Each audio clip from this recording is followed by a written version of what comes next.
नमस्कार, अनिशाज रेसिपी मराठीमध्ये आपलं पुन्हा एकदा मनापासून स्वागत आहे। आज आपण चॉकलेट डेट्स केक बनवणार आहोत।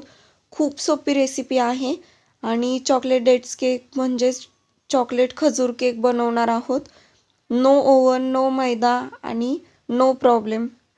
इतकी सोपी रेसिपी आहे, हेल्दी आहे। आपण गव्हाचं पीठ यूज करणार आहोत। चला तर मग रेसिपीला स्टार्ट करूयात। तर सगळ्यात पहिल्यांदा आपण इथे मी 18 खजूर घेतलेले आहेत बिया काढून, त्यामध्ये अर्धा कप गरम दूध टाकायचं आणि हे 10 मिनिटं रेस्ट करायला ठेवून द्यायचं आहे। आता दूध थंड झालेलं आहे। हे आता मिक्सरच्या भांड्यामध्ये याची पेस्ट काढून घ्यायची आहे। यामध्ये एक मी छोटी वाटी साखर टाकलेली आहे। तुम्ही तुमच्या आवडीनुसार कमी जास्त करू शकतात साखर। त्यानंतर मी पेस्ट काढून घेतलेली आहे। आपण कुकर प्रीहीट करून घेऊयात, कारण आपण कुकरमध्ये केक बनवणार आहोत। त्यासाठी बेसला मी मीठ टाकलेलं आहे आणि एक स्टँड ठेवायचं आणि कुकर 10 मिनिटं आपण प्रीहीट करून घेणार आहोत। वरची कुकरची शिट्टी काढायची आणि हे 10 मिनिटं प्रीहीट करून घ्यायचं आहे। त्यानंतर आपण केक ज्या भांड्यामध्ये बनवणार आहोत त्याला आपण विदाउट बटर पेपर केक काढणार आहोत। त्यासाठी इथे कुकरच्या भांड्याला मी सगळ्यात पहिल्यांदा ऑइल ग्रीस करून घेते।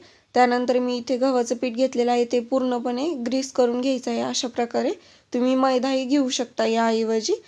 त्यानंतर आता आपण केकचं बॅटर बनवून घेऊयात। त्यासाठी आपण जी पेस्ट केलेली आहे ती एका बाउलमध्ये काढून घ्यायची आहे आणि अर्धा कप यामध्ये मी सनफ्लॉवर ऑइल टाकलेलं आहे।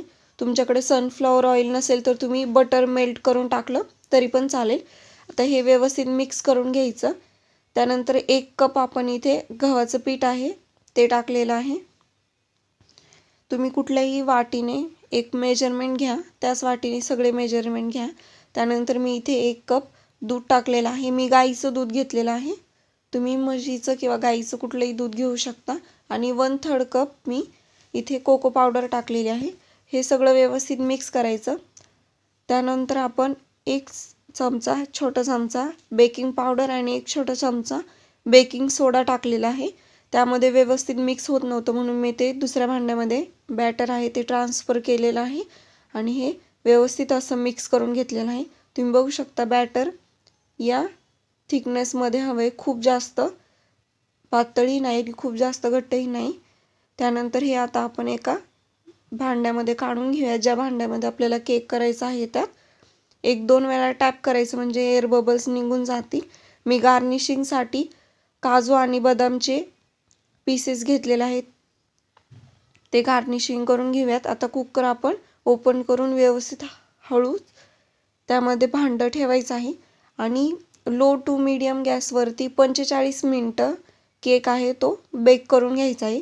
फास्ट गॅस ठेवायचा नाही आहे, लो टू मीडियम गॅसवरती 45 मिनिटं आपण केक बेक करून घेतलेला आहे आणि तुम्ही बघू शकता किती मस्त असा कलर आलेला आहे। आता आपण केक चेक करून घेऊया।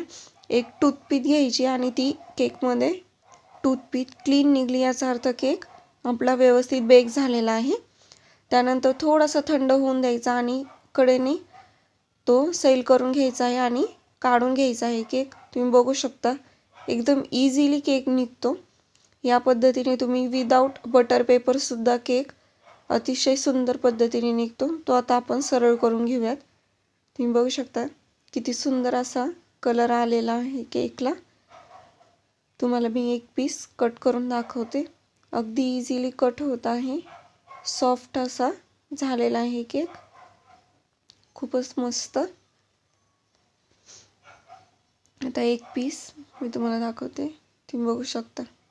आहा, मस्तच।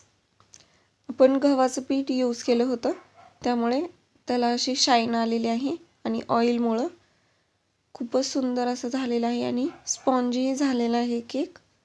या पद्धतीने तुम्ही केक नक्की एकदा ट्राय करा आणि मला कमेंटमध्ये सांगा तुम्हाला केक कसा वाटला। अनिशाज रेसिपी मराठीमध्ये तुम्ही नवीन असाल तर चॅनलला सबस्क्राईब करा आणि बेल आयकॉनवरती क्लिक करा, म्हणजेच तुम्हाला नवीन व्हिडिओचे नोटिफिकेशन मिळत राहतील। लाईक करा, शेअर करा आणि मला कमेंटमध्ये सांगा तुम्हाला केकची रेसिपी कशी वाटली। अशाच रेसिपीसोबत आपण पुन्हा एकदा भेटूयात। थँक्यू।